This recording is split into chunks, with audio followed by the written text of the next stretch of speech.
नमस्कार दोस्तों। I know बड़े दिनों बाद मैं आ रहा हूँ। बीच का एक दिन मैंने वीडियो का मिस कर दिया था। अब बहुत कुछ चल रहा है लाइफ में, so that's why I missed one video. नहीं तो मेरा जनरली ये टारगेट होता है कि I generally tend to make around 2 to 3 videos a week. ये मेरा टारगेट होता है। सो बीच का एक दिन मैंने ये इस वीक में मिस कर दिया। So anyways, now I am back with the company by the name of CDSL। तो इस वीडियो में मेरा टारगेट ये है, ये बहुत मतलब everyone talks about this company, but I किसी को ये नहीं पता कि इस कंपनी का एक्चुअल में मल्टीपल क्या होना चाहिए, इस कंपनी का वैल्यूएशन क्या होना चाहिए। इसके बारे में जनरली कोई बात नहीं करता है। हर कोई बस यही बात करता है कि बहुत लॉन्ग टर्म ट्रेंड है, फाइनेंशियलाइजेशन है, इतने इतने इतने डीमैट है। आज के टाइम पे 16 करोड़ डीमैट है, 50 करोड़ डीमैट होने वाले हैं, तो इतना बड़ा ग्रोथ ट्रेजेक्ट्री है कंपनी का। Everyone talks about that. कोई इसके साइक्लिकलिटी के बारे में बात नहीं करता है। कोई ये नहीं बात करता है कि इसके साइकिल्स को किस तरह से देखा जाए और अलग अलग साइकिल्स के अलग अलग पड़ाव पे इसको किस तरह से वैल्यूएशन किया जाए। तो इस वीडियो में एक्चुअली मैं उसके बारे में I want to touch upon that. First of all तो मैं खुद जब इस कंपनी को पहली बार देख रहा था तो मुझे भी एक्चुअली यही सवाल हुआ था कि यार इस कंपनी को वैल्यूएशन कैसे करूँ, how do I actually look at the different revenue stream of the company. इसको देखने का पर्सपेक्टिव कैसे होना चाहिए। थोड़ा समय इस पे बिताने के बाद और ऑनेस्टली अगर एक थॉट प्रोसेस से नहीं देखा जाए इस कंपनी को, तो इस कंपनी के कॉन कॉल को भी आप पढ़ोगे तो भी ज्यादा कुछ समझ में नहीं आएगा। That's the problem. So now let's start the analysis of CDSL। So first of all, CDSL is a depository and depository is a very important aspect of the financial market. एक ट्रस्ट वाला element जो होता है वो एक depository में होता है। जैसे हम आप जो कभी भी शेयर्स हम लोग परचेस करते हैं तो वो परचेस या तो NSDL के पास होता है या CDSL के पास होता है। So that is the main business of depository. So CDSL happens to be a dominant player when it comes to the retail part of the industry. So retail में CDSL का काफी बड़ा शेयर है। तो in fact अगर आप ये भी देखोगे the amount of demat accounts that they have been handling, एक ऑलमोस्ट 4x इंक्रीज हो चुका है। 15 से 16 करोड़ के डीमैट अकाउंट्स को CDSL हैंडल करता है। सो ग्रोथ के बारे में तो कोई मतलब सवाल ही नहीं है, क्योंकि the company has grown at a phenomenal rate over past few years. जैसे ही कोविड के बाद जो एक मार्केट में बूम आया था, बहुत सारे लोगों ने डीमैट अकाउंट ओपन किए थे, उसके बाद CDSL को एक बहुत बड़ा उसका बेनिफिट मिला है। एंड डेफिनेटली ये उसके रेवेन्यूज में भी दिख के आता है, उसके प्रॉफिट्स में भी दिख के आता है और अल्टीमेटली उसके शेयर प्राइस में भी दिख के आता है। The kind of run that the stock has had, it has been phenomenal. So ये बिजनेस को देखने का नजरिया एक सिंपल होना चाहिए। ये एक टोल रोड टाइप का बिजनेस है बेसिकली। अगर किसी जगह पे जाना है तो इस रोड के थ्रू जाना ही पड़ता है। जैसे फाइनेंशियल मार्केट्स है तो you have to go through the depositories, तो there is no other way, they have to avail the services of depositories. And secondly ये भी है कि इस बिजनेस में बैरियर्स टू एंट्री भी बहुत ज्यादा है। कोई इतनी आसानी से डिपॉजिटरी खोल नहीं सकता। They need to have a strong promoter backing. So in this case it is promoted by BSE। So ये सब तो समझ लिया। अब मैं आपको एक फटाफट स्ट्रक्चर भी समझा देता हूँ।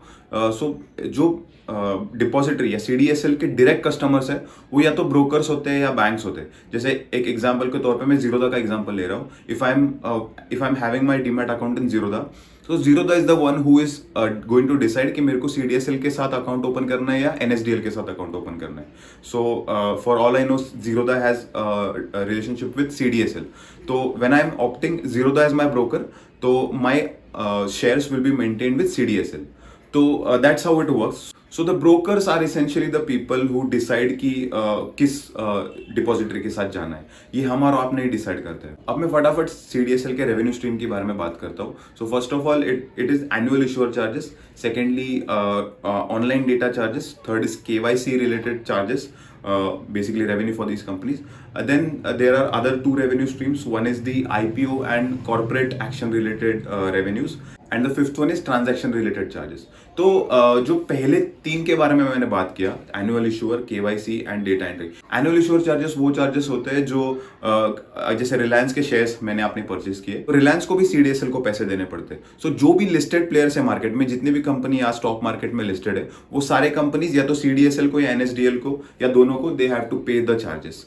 So that's how it works. So this is where the annual issuer charges comes from. Similarly, online data charges है, KYC related charges है। मैं इनके डेप्थ में नहीं जा रहा हूँ, बट मोटा मोटा मैं आपको ये बता दूँ कि ये जो चार्जेस है ये मार्केट से इनका ज्यादातर कोई लेना देना नहीं है।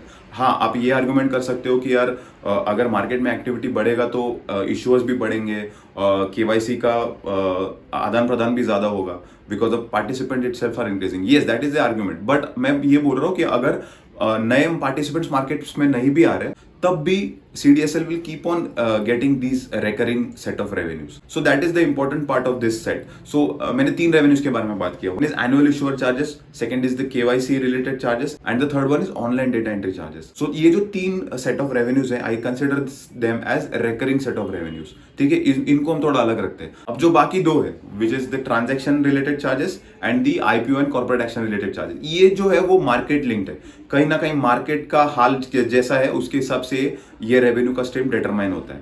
जैसे ब्रोकर लोग तभी पैसा कमाते हैं जब बुल मार्केट होता है, क्योंकि उस टाइम पे लोग डेफिनेटली ट्रेडिंग ज्यादा करते हैं. सिमिलरली CDSL के केस में भी तभी होता है. They happen to gain during the bull markets. So these charges are at its peak when the markets are doing very well. अब मैं आपको एक सिंपल सा हैक बताता हूँ इस कंपनी को देखने के लिए. फर्स्ट ऑफ ऑल, आप जो रेकरिंग वाले चार्जेस है उसको थोड़ा अलग तरीके से देखिए, और जो ये नॉन रेकरिंग जो मार्केट लिंक चार्जेस है उनको थोड़ा अलग तरीके से देखिए. आप हिस्ट्री देखिए and you split the revenue streams on the basis of recurring charges and non recurring और मार्केट लिंक चार्जेस. सो इस कंपनी को एनालाइज करते वक्त ये देखना बहुत ज्यादा इंपॉर्टेंट है कि जो market link non recurring charges है they should not be more than 40 to 45% of the overall revenue. ये बहुत एक इंपॉर्टेंट एस्पेक्ट है देखने का. अब मैं बोलता हूँ क्यों. क्योंकि जब मार्केट अच्छा कर रहा है तब these revenues are very high, लेकिन जब मार्केट डाउन हो रहा है तो ये रेवेन्यू इटसेल्फ गोज डाउन. और CDSL के बिजनेस मॉडल के बारे में जैसे हमने पास्ट में AMCs वगैरह के बारे में देखा होगा, सिमिलर बिजनेस मॉडल है. इनका मेजर खर्चा क्या है? Employ and technological spends, that's it. And they are fixed in nature. ये नहीं है कि अगर रेवेन्यू कम आ रहा है तो इनको एम्प्लॉयज को कम पैसा देना है, या फिर ऐसा भी नहीं है कि अगर मार्केट खराब होने की वजह से इनका रेवेन्यू अगर कम आ रहा है तो इनको टेक्नोलॉजी के रिलेटेड जो इनके नेसेसरी स्पेंड्स है वो इनको कम करने हैं. ऐसा भी नहीं है. सो दैट्स व्हाई इनके costs are very fixed in nature. तो जो इंक्रीमेंटल रेवेन्यू आता है वो डायरेक्टली इनके मार्जिन में या प्रॉफिटेबिलिटी में फ्लो होता है. तो जब when the times are good, this is a very high operating leverage business, and when the times are good तो इनके मार्जिन्स आर वेरी हाई. इनकी प्रॉफिटेबिलिटी बहुत अच्छी होती है जब इनका रेवेन्यू स्ट्रीम ओवरऑल अच्छा होता है, जब मार्केट अच्छा कर रहा होता है. लेकिन on the other hand when the markets are not doing well, when the transaction related revenues are lesser, when the IPOs उतने ज्यादा नहीं आ रहे हैं मार्केट में, तो उस टाइम पे वो वाला रेवेन्यू कहीं ना कहीं उनका इंपैक्टेड होता है. उसके चलते जब रेवेन्यू कम होने की वजह से इनके मार्जिन में भी एक बहुत बड़ा गिरावट हमको देखने को मिल सकती है. आपको अगर देखना है तो आप ये FY16 में देख सकते हो, FY20 में देख सकते हो जब कोविड ईयर था.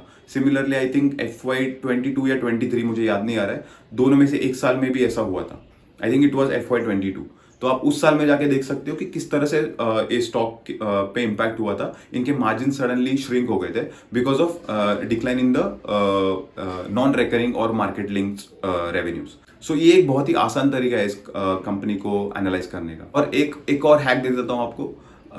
बहुत स्वीट स्पॉट तब होगा जब इस कंपनी का market linked revenue is around 35 to 40%. अब ये तो नहीं होता है, या पिछले 4-5 सालों में तो मैंने देखा नहीं है कि जो market linked revenue it is falling drastically. ये तो नहीं हुआ है. But if you see that the market linked revenue, if it is falling around 35 to 40% के अगर बीच में, तो that is a very sweet spot to look at this company. क्योंकि उस टाइम पे the dominant portion which is more than 50-60% का जो revenue it is dominated by recurring revenue. ऐसे टाइम पे ये हो सकता है कि जो नॉन रेकरिंग बिजनेस है, जो मार्केट लिंक बिजनेस है, वो कभी ना कभी जब मार्केट अच्छा होगा तो it is definitely going to expand. तो वो एक आपको ऑप्शनलिटी मिल जाती है when you are entering into this business at such a kind of a scenario, right. अब इसी थॉट प्रोसेस के बेसिस पे मैंने इस कंपनी का वैल्यूएशन भी किया. तो मैंने 2 सिनेरियोज बनाए बेसिकली. एक बेस्ट केस सिनेरियो बनाया, एक वर्स्ट केस सिनेरियो बनाया, और इन 2 सिनेरियो के अंदर मैंने 2-2 साल का फोरकास्टिंग किया. मैंने अपने हिसाब से ग्रोथ रेट लगाया for the different set of businesses. Worst case scenario में ऑफ कोर्स मैंने थोड़ा सा डिक्लाइन लगाया in the market linked revenue, and on the other hand ensure charges को मैंने एक पास्ट को देख के एक सिंपलिस्टिक 20% का ग्रोथ लगाया. For the margins I looked at the past कि पास्ट में किस तरह से कंपनी ने बिहेव किया. जब सेल्स ग्रोथ अच्छा है तब क्या मार्जिन्स आए हुए, और जब सेल्स ग्रोथ कम हुआ है तब क्या मार्जिन्स आए हुए, उसके हिसाब से मैंने मार्जिन्स निकाला. और मैं आपको एक बहुत सिंपलिस्टिक लेवल पे बोल रहा हूँ. और मार्जिन्स निकालने के लिए मैंने अदर इनकम को निकाल दिया, क्योंकि इस कंपनी के पास अच्छा खासा कैश और इन्वेस्टमेंट्स है. तो अगर आप अदर इनकम को भी रेवेन्यू में ले रहे हो तो then you might end up having a very wrong picture. अब मैंने इस कंपनी को 27 टाइम्स का मल्टीपल लगाया. अब आप पूछोगे कि 27 क्यों.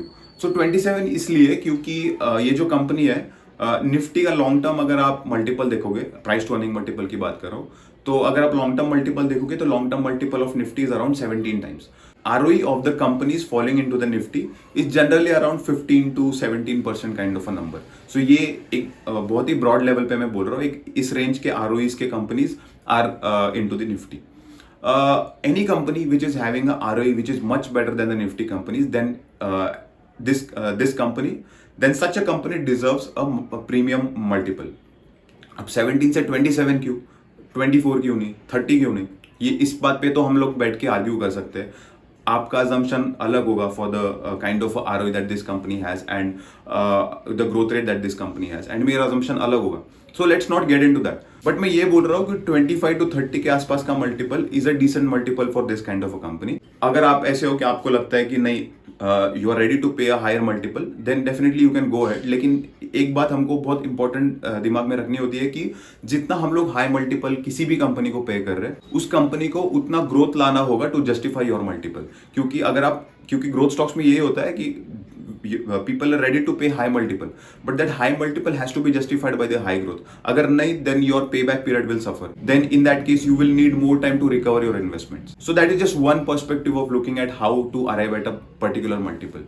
So मैंने इस कंपनी को 27 का मल्टीपल दिया इसके नेट प्रॉफिट को, and on the other hand जो इसका अदर इनकम था उसको मैंने नॉर्मल 7 टाइम्स का मल्टीपल दे दिया, बिकॉज अदर इनकम जो कि सिंपली कैश से आ रहा है, तो there is no point in giving it a very high multiple. So when I did this exercise, I arrived at two valuations. एक तो मेरे को रेंज मिला जो 400 रुपए से 600 रुपए के बीच का है. This is the worst case scenario, and the best case scenario में मुझे लगता है कंपनी 1200 से 1300 के बीच में ट्रेड करनी चाहिए. जो 1200 से 1300 रुपए का प्राइस है उसमें मेरा अजम्पशन ये है कि कंपनी में अभी जो चल रहा है, जिस तरह का बुलरन है, ऐसा बुलरन कंटिन्यूसली आते जा रहे हैं. सो दैट उस एक्सपेक्टेशन के हिसाब से 1200 से 1300 रुपए का प्राइस बनता है.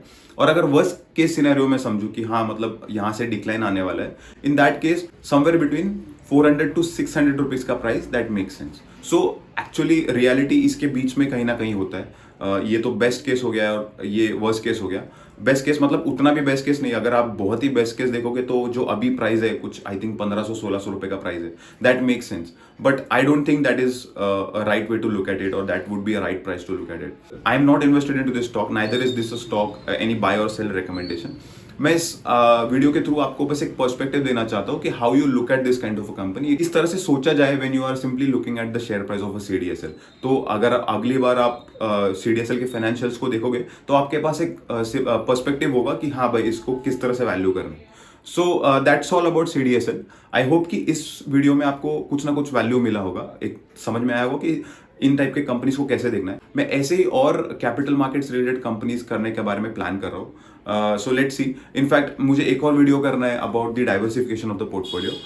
Late me know in the comment section कि if you are like interested in to any of the topics which I talked about right now, and I will come up with the videos which are mentioned into the comment section. So I hope इस video से आपको कुछ ना कुछ value मिली होगी. I will see you in the next video. Till then, keep learning, keep growing. Bye.